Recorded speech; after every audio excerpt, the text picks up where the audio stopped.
الحمد لله الذي فاضل بين عباده في العقول والإرادات ورفع الناس بالعلم والإيمان فوق بعضهم درجات وأشهد أن لا إله إلا الله وحده لا شريك له في الذات ولا سمي له في الأسماء ولا مثيل له في الصفات نحمده ونستعينه ونستغفره ونعوذ به من شرور أنفسنا ومن سيئات أعمالنا من يهده الله فلا مضل له ومن يضلله فلا هادي له وأشهد أن محمدًا عبده ورسوله وهو أشرف البريات وهو الذي حمل علينا القرآن وهو الذي علمنا بشريعة الإسلام. عباد الله، أوصيكم ونفسي بتقوى الله وإياكم أن اتقوا الله، حيث أن الله سبحانه وتعالى قال في كتابه الكريم: يا أيها الذين آمنوا اتقوا الله حق تقاته ولا تموتن إلا وأنتم مسلمون.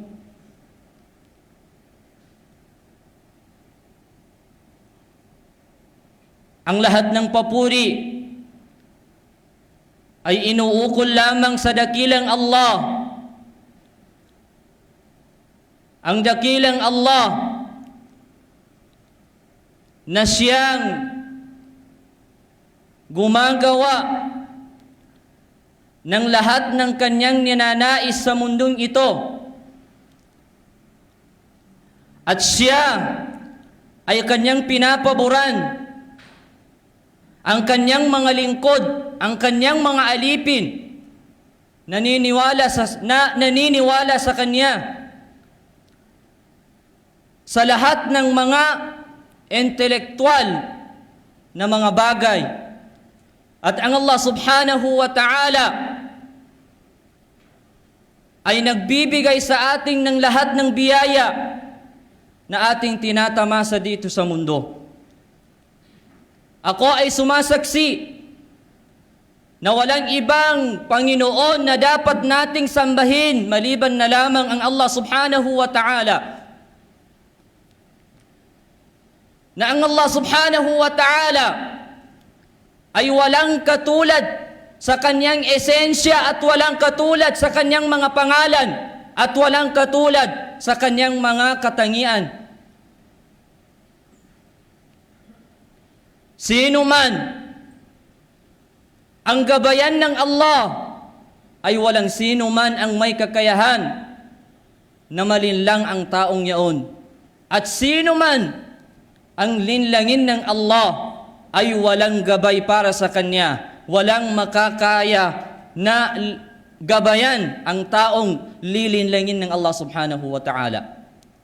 At ako ay sumasaksi na si Propeta Muhammad sallallahu alaihi wasallam ay alipin at sugo ng Allah subhanahu wa ta'ala, na siya ang pinakamaganda sa lahat ng nilalang na ginawa. Siya ang pinaka-espesyal sa lahat ng mga nilalang na linikha ng Allah subhanahu wa ta'ala, at siya ay ipinadala sa atin ng Allah subhanahu wa ta'ala upang ituro niya sa atin kung ano ang katuruan ng Quran, kung ano ang katuruan ng hadith, kung ano ang katuruan ng ating relihiyong Islam.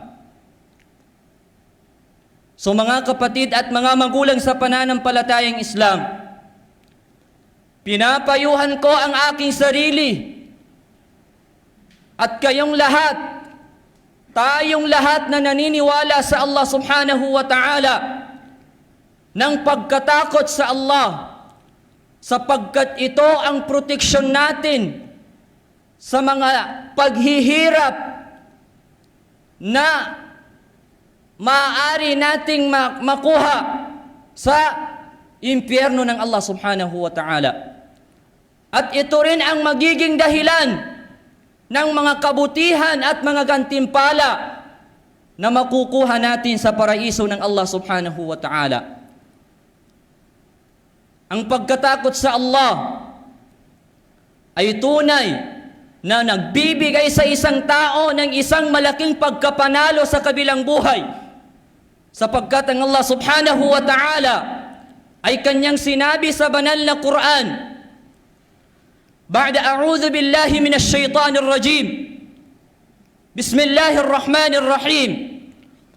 وَمَنْ يُطِعِ اللَّهَ وَرَسُولَهُ وَيَخْشَ اللَّهَ وَيَتَّقْهِ فَأُولَئِكَ هُمُ الْفَائِزُونَ.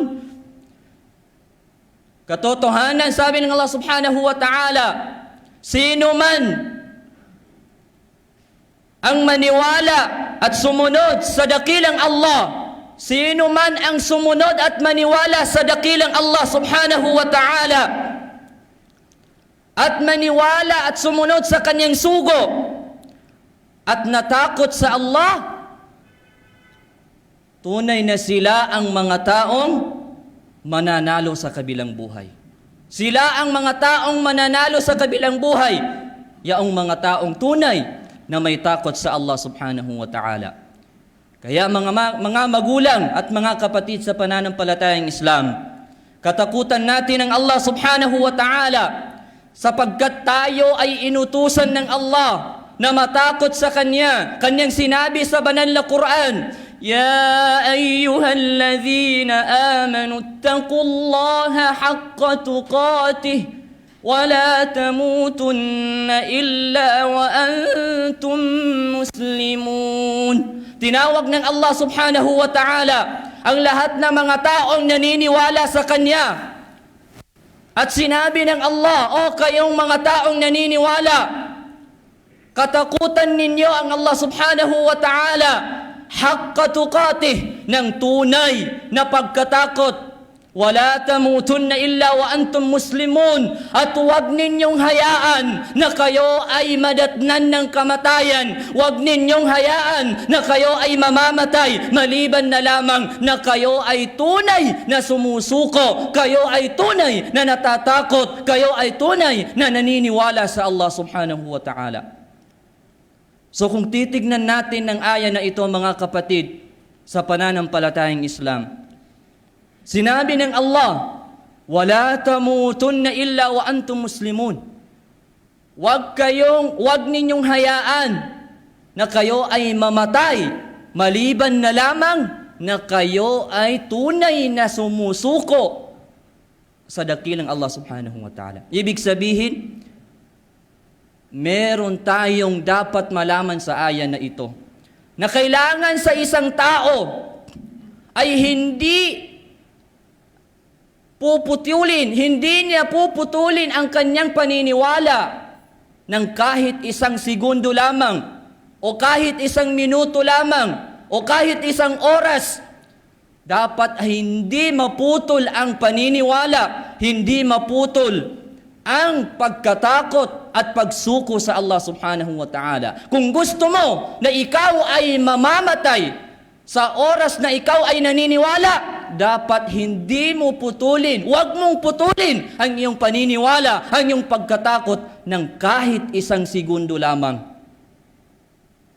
Kung gusto mo na makuha mo ang gantimpalang yaon, binibigay ng Allah subhanahu wa ta'ala sa iyo, gawin natin na permanent ang ating paniniwala.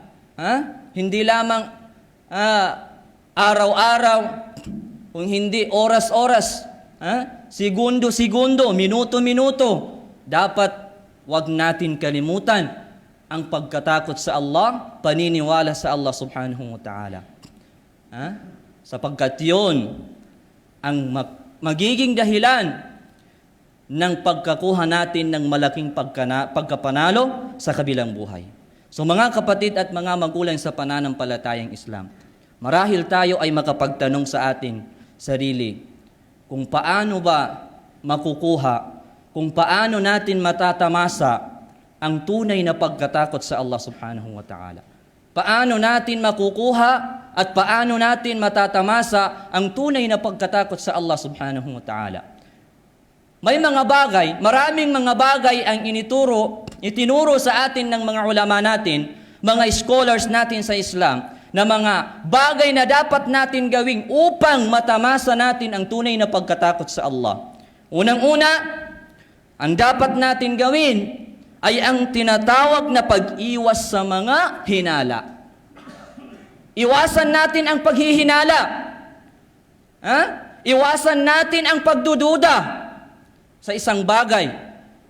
Kung ito ay hindi natin alam, ang hatol, kung ito ba ay haram, kung ito ba ay halal, dapat ay iwan natin. Bagkus, tayo ay manaliksik, tayo ay mag-aral, tayo ay gumawa ng paraan para malaman natin kung ano ang totoong kasagutan sa pagdududa na yun.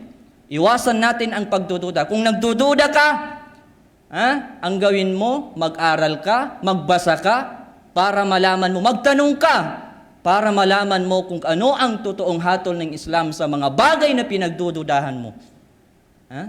So pangalawa, ang pag-iwas sa mga ipinagbabawal, pag-iwas sa mga haram, pag-iwas sa mga bagay na ipinagbabawal ng Allah subhanahu wa ta'ala. Marahil malinaw sa atin ang lahat ng mga bagay na pinagbabawal ng Allah subhanahu wa ta'ala. Binanggit ng Allah, sa lahat, marami sa mga talata ng Allah na nabanggit ang mga bagay na mga haram. Malinaw sa atin ang haram at malinaw sa atin ang tinatawag na halal.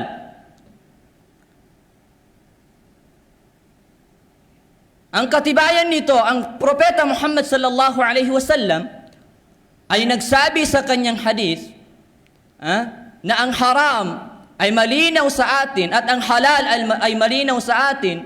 Kanyang sinabi sa kanyang hadith, kanyang hadith, fima rawahu al-Bukhari wa Muslim. Sabi ng Propeta Muhammad sallallahu alaihi wasallam na ito ay naiulat ni Abdullah an-Nu'man bin Bashir. Sumakanya nawa, kalugdan siya nawa ng Allah subhanahu wa ta'ala. Kanyang sinabi, innal halala bayinun. Katotohanan, ang lahat ng ipinapahintulot, ang lahat ng halal ay malinaw. Wa innal harama bayinun. At ang mga ipinagbabawal o mga haram ay malinaw sa atin. Bayin. Wa bainahuma umurun mushtabihat. Pero tayo ay mag-ingat sapagkat mayroon sa pagitan ng haram at halal na tinatawag na syubuhat. Mayroong tinatawag na mga bagay na kaduda-duda. May mga bagay na kaduda-duda. So yan ay pinaingatan sa atin ng Propeta Muhammad sallallahu alaihi wasallam. La ya'lamuhunna kathirun minan nas. Nakakalungkot isipin na karamihan sa mga tao ay hindi alam. Hindi alam ang tinatawag na mga bagay na kaduda-duda. Kaya siya ay nakakagawa. Siya ay napupunta sa mga gawaing ipinagbabawal ng Allah. Sinabi ng propeta sa kasunod ng hadith na ito, فَمَنِ اتَّقَى الشُّبُهَاتِ. Sino manika nga, sabi ng propeta Muhammad sallallahu alaihi wasallam, ay matakot sa tinatawag na syubuhat. Sino man ang umiwas sa tinatawag na syubuhat, mga bagay na kaduda-duda, tunay na kanyang nilinis ang kanyang dangal. Tunay na kanyang lilinis ang kanyang sarili at ang kanyang karangalan. Wa man waqa'a fi syubuhat, sino naman, sabi ng propeta Muhammad sallallahu alaihi wasallam, ang gumawa at lumapit sa tinatawag na mga bagay na kaduda-duda, katotohanan siya ay nagkagawa ng kasalanan sa Allah subhanahu wa ta'ala. Kaya iwasan natin ang mga bagay nakaduda-duda, kung mayroon tayong mga nakikitang mga bagay na kung sa tingin natin sa ating sarili ay hindi malinaw sa atin ang hatol ng Islam, tayo ay magsaliksik. Tayo ay mag-aral sapagkat ang mga ulama natin ay mayroon silang sinabi, mayroon silang itinuro sa atin na mga dahilan kung bakit nagkakaroon tayo ng mga pagdududa sa isang bagay. Unang-una, sinabi ng mga ulama natin, kung bakit tayo nagkakaroon ng pagdududa, unang-una ay ang tinatawag na kakulangan sa kaalaman. Kakulangan sa kaalaman. Nagkakaroon tayo ng pagdududa sapagkat kulang ang ating kaalaman sa ating relihiyong Islam. Kulang ang ating pagbabasa. Kulang ang ating knowledge about sa ating relihiyon. So, nakakalungkot isipin na ikaw ay Muslim, ikaw ay nasa relihiyong Islam, pero kapag tinanong ka ng isang tao kung ano ang relihiyon mo, paano mo i-explain sa kanya, paano mo ipapaliwanag sa kanya ang relihiyon mo, kung ikaw mismo ay wala kang sapat na kaalaman, wala kang sapat na karunungan patungkol sa iyong relihiyon. So, unang-una, kailangan natin mag-aral. Dahil ang kakulangan sa ilm o karunungan ay dahilan, unang dahilan ng pagkakaroon ng pagdududa sa mga bagay. O pangalawa, kung bakit tayo nagkakaroon ng pagdududa, ay ang tinatawag na kakulangan sa pangunawa. Kakulangan sa pangunawa. Kulang ang ating pangunawa. So kailangan mga kapatid at mga magulang sa pananampalatayang Islam, kailangan malawak ang ating pangunawa. Malawak ang ating pangunawa sa lahat ng bagay. Open-minded ka sa iyong relihiyon. So yun ang pangalawa. Pangatlo ay ang tinatawag na kapabayaan o kakulangan sa pagsasalarawan o pagsisiyasat. Kulang ang iyong pagsisiyasat patungkol sa iyong Islam. Kaya ka nagkakaroon ng pagdududa. Kapag wala kang kaalaman, halimbawa, ang sigarilyo. Nung unang dating ng sigarilyo, hindi natin alam kung ano ang hatol. Ito ba ay haram? Ito ba ay halal? Ang tabako, hindi natin alam. Nung unang dating ng tabako, sigarilyo, hindi natin alam kung ano ang hatol ng Islam. Ito ba ay haram? Ito ba ay halal? Pero kapag ikaw ay nagbasa, ikaw ay nag-aral, malalaman mo, although hindi nabagit sa Quran ang sigarilyo at tabako, pero sinabi ng Allah subhanahu wa ta'ala na wala taqtulu anfusakum. Huwag ninyong patayin ang inyong sarili. Sabi ng Allah subhanahu wa ta'ala. Huwag ninyong patayin ang inyong sarili. So ngayon, ng pag-aralan ng mga doktor, ang tabako at sigarilyo, ito pala ay nagdudulot ng sakit sa ating katawan. So ikaw ngayon, binibili mo ang iyong kamatayan. Nagkakasakit ka ng dahil sa sigarilyo. So saan ka nahuhulog? Pinapatay mo ang sarili mo. Bagkus binibili mo pa ang sakit na magiging dahilan ng kamatayan mo. So masasabi mo ba na hindi pa haram ang sigarilyo at ang tabako? Hindi nabanggit sa Quran. Minsan, may tatanungin ka. Pag nagtanong ka ng isang tao, pagsabihan mo siya, "Oy, ang paninigarilyo na yan, haram yan." Ang sasagot sa'yo, "Bakit, Ustad? Nabanggit ba yan sa Quran? Nabanggit ba yan sa sunnah, hadith ng Propeta Muhammad sallallahu alaihi wasallam?" Hindi. Pero ang Quran ay malawak ang kanyang explanation, malawak ang napupunto ng kanyang meaning. Ang sinasabi ng aya, kapag sa isang aya, hindi lamang isang bagay ang kanyang sinasabi. So, ganun, mga kapatid at mga magulang sa pananampalatayang Islam, kailangan sa atin upang maiwasan natin ang pagdududa na isa sa mga bagay kung mga bagay na dahilan ng pagkakamit mo, pagtamasa mo ng tunay na pagkatakot sa Allah, iwasan mo ang mga bagay na pagdududa, mga bagay na kaduda-duda. Iwasan mo ang mga bagay na ipinagbabawal ng Allah sa pamamagitan ng pag-aral. Mag-aral ka. Palawakin mo ang iyong pangunawa.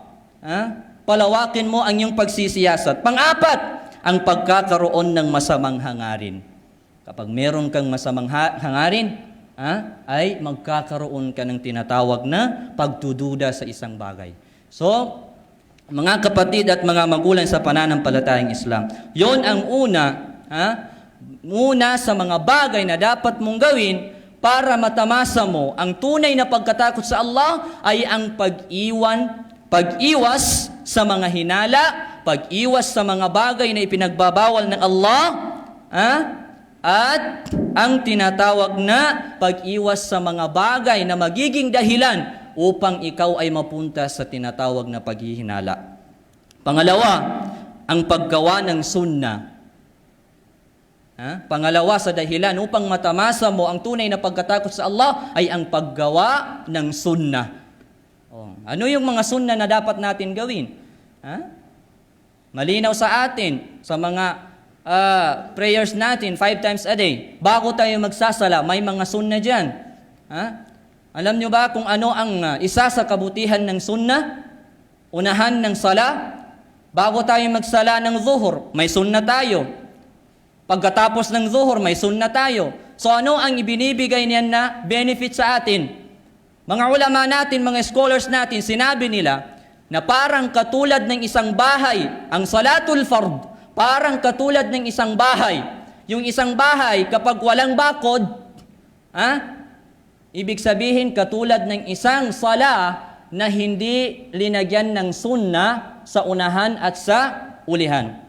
Parang katulad ng bahay na walang bakod. Pero kapag nagsunna ka, gumawa ka ng sunnah, linagyan mo ng bakod ang sarili mong bahay. So mahirap na yun papasukan ng magnanakaw. Mahirap nang makapasok ang magnanakaw. So, sa pagsasala natin, kung gusto natin na makamit natin ang tunay na pagkatakot sa ating pagsasala, gumawa tayo ng sunnah sa unahan at gumawa tayo ng sunnah sa ulihan. At ganun din, hindi na tayo mapapasukan ng iblis na magnanakaw. Kasi hindi lahat ng nagsasamba ay katanggap-tanggap ang kanyang pagsasala. Sapagkat mayroon tayong mga bagay na dapat tandaan. Ang tao na nagsasala, unang-una, may taong mu'aqab fi salatihi. May taong pinaparusahan dahil sa kanyang pagsasala. Sapagkat siya ay kanyang binabaliwala ang pagsasala. Minsan nagsasala ngayon, bukas hindi. Susunod na araw, magsasala. So yun ang taong mutahawin. So siya ay paparusahan, mu'aqab. Paparusahan siya ng Allah subhanahu wa ta'ala sa kanyang pagsasala. Pangalawa ay ang tinatawag na mukaffarun anhu. Ibig sabihin, aalisin ng Allah ang kanyang mga nagawang kasalanan dahil sa kanyang pagsasala. Bakit? Dahil siya ay nagsala, gumawa ng pagwudu, ginawa ang lahat ng mga sunna, ginawa ang lahat ng mga obligado sa pagsasala, ginawa ang lahat ng mga haligi ng pagsasala, ginawa ang mga sunna, pero wala sa kanya ang tinatawag na khashya. Wala sa kanya yung tinatawag na khashya doon sa kanyang pagsasala, ay ang ibibigay lamang sa kanya ng Allah na gantimpala ay aalisin ng Allah ang kanyang mga nagawang kasalanan. Pangatlo, ang taong musab, gagantimpalaan ng Allah subhanahu wa ta'ala. Ang taong gagantimpalaan, nagsala, isinagawa ang lahat ng mga haligi ng pagsasala, isinagawa ang mga obligado sa sala, isinagawa ang lahat ng sunnah at lahat ng mga siya ay natakot sa Allah sa kanyang pagsasala. So, ginawa niya lahat ang yaon, so gagantimpalahan siya ng Allah subhanahu wa ta'ala. Pang-apat, ang taong tinatawag na muqarrab.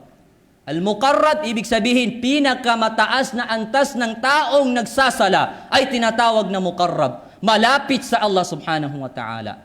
Sapagkat siya ay nagsagawa ng mga haligi ng pagsasala. Siya ay gumawa ng mga obligado ng sala. Siya ay nagsunna. Siya ay natakot sa Allah. At higit sa lahat, nawala doon sa pangatlo ay ang tinatawag na kanyang iniisip sa kanyang pagsasala na kausap niya ang Allah subhanahu wa ta'ala. Lilalagay niya sa kanyang sarili na ang Allah ay nandyan at kanyang kinakausap at hindi siya pwedeng malinglang ng syaitan. So yun ang pinakamataas na antas ng taong nagsasala. So mga kapatid at mga magulang sa pananampalatayang Islam, marami pa tayong gustong sabihin patungkol sa pagkatakot sa Allah subhanahu wa ta'ala.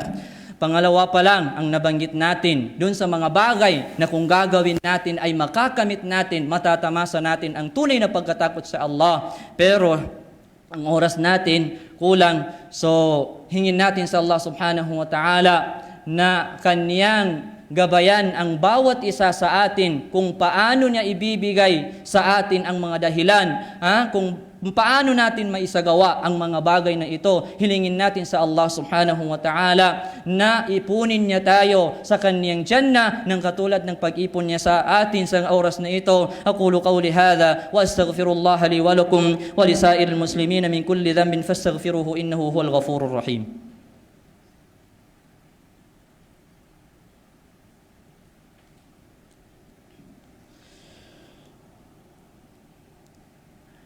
الحمد لله الذي أنعمنا بنعمته التي لا تحصى.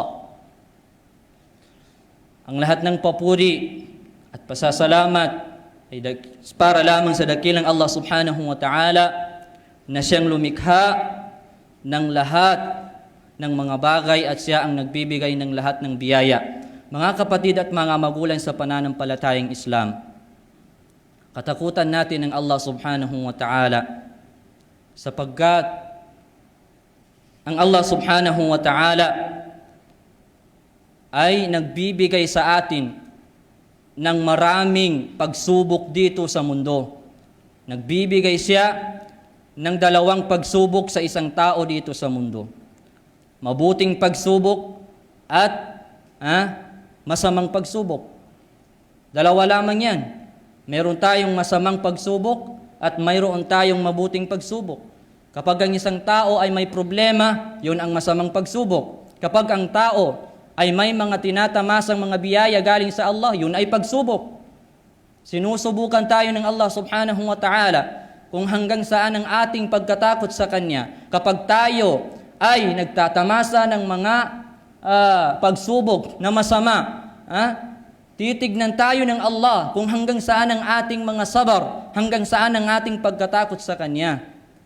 So kapag ikaw naman ay nagtatamasa ng mga biyaya na binibigay ng Allah subhanahu wa ta'ala, tinitignan ka niya kung maaalala mo ba siya dahil sa mga biyaya na Kanyang binibigay sa iyo, kung ikaw ba ay magsusukur sa Kanya, ikaw ba ay magpapasalamat sa Kanya.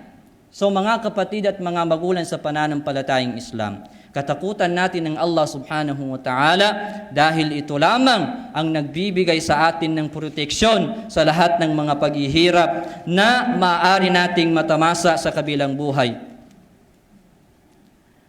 Sinabi ng Allah subhanahu wa ta'ala sa banal na Quran, kung gusto natin na lahat ng ating kasalanan, lahat ng ating mga nagawang kamalian ay aalisin ng Allah sa atin, katakutan natin ng Allah subhanahu wa ta'ala, Kanyang sinabi, وَمَنْ يَتَّقِ اللَّهِ يُكَفِّرْ عَنْهُ سَيِّئَاتِهِ وَيُعْظِمْ لَهُ أَجْرًا. Sino man, sabi ng Allah subhanahu wa ta'ala, ang matakot sa Allah, يُكَفِّرْ عَنْهُ سَيِّئَاتِهِ, babayaran sa Kanya ng Allah ang lahat ng Kanyang mga ginawang kasalanan.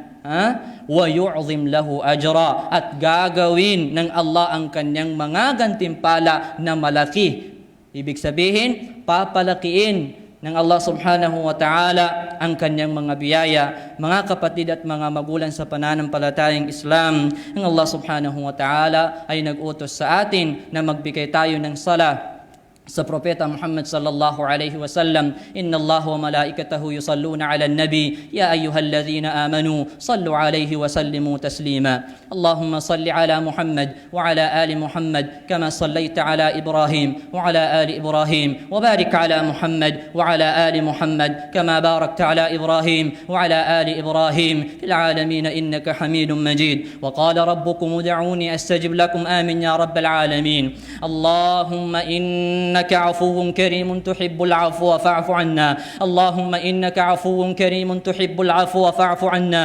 اللهم إنك عفو كريم تحب العفو فاعف عنا. اللهم إنا ضعفاء ونحن مستضعفون في الأرض فقونا وانصرنا على الذين يستضعفوننا. اللهم ارحمنا بالقرآن واجعله لنا إماما ونورا وهدى ورحمة. اللهم ذكرنا منه ما نسينا وعلمنا منه ما جهلنا وارزقنا تلاوته آناء الليل وأطراف النهار على الوجه الذي يرضيك عنا. اللهم اجعل القرآن العظيم ربيع قلوبنا ونور صدورنا وجلاء أحزاننا وذهاب همومنا وغمومنا يا أرحم الراحمين. اللهم إنا نعوذ بك من أن نشرك بك شيئا نعلمه ونستغفرك لما لا نعلمه. اللهم يا مقلب القلوب ثبت قلوبنا على دينك وعلى طاعتك. اللهم يا مقلب القلوب ثبت قلوبنا على دينك وعلى طاعتك.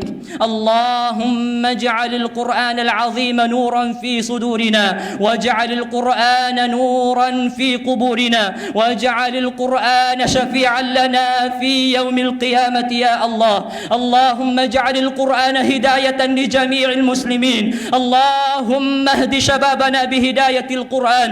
اللهم اهد بناتنا بهداية القرآن. اللهم اهد جميع المسلمين بهداية القرآن. اللهم نور قلوبنا بنور القرآن يا رب العالمين. اللهم اهدنا صراطك المستقيم صراط الذين أنعمت عليهم غير المغضوب عليهم ولا الضالين. آمين آمين آمين. سبحانك اللهم وبحمدك نشهد أن لا إله إلا أنت نستغفرك ونتوب إليك. وآخر دعوانا أن الحمد لله رب العالمين. أقم الصلاة إن الصلاة تنهى عن الفحشاء والمنكر.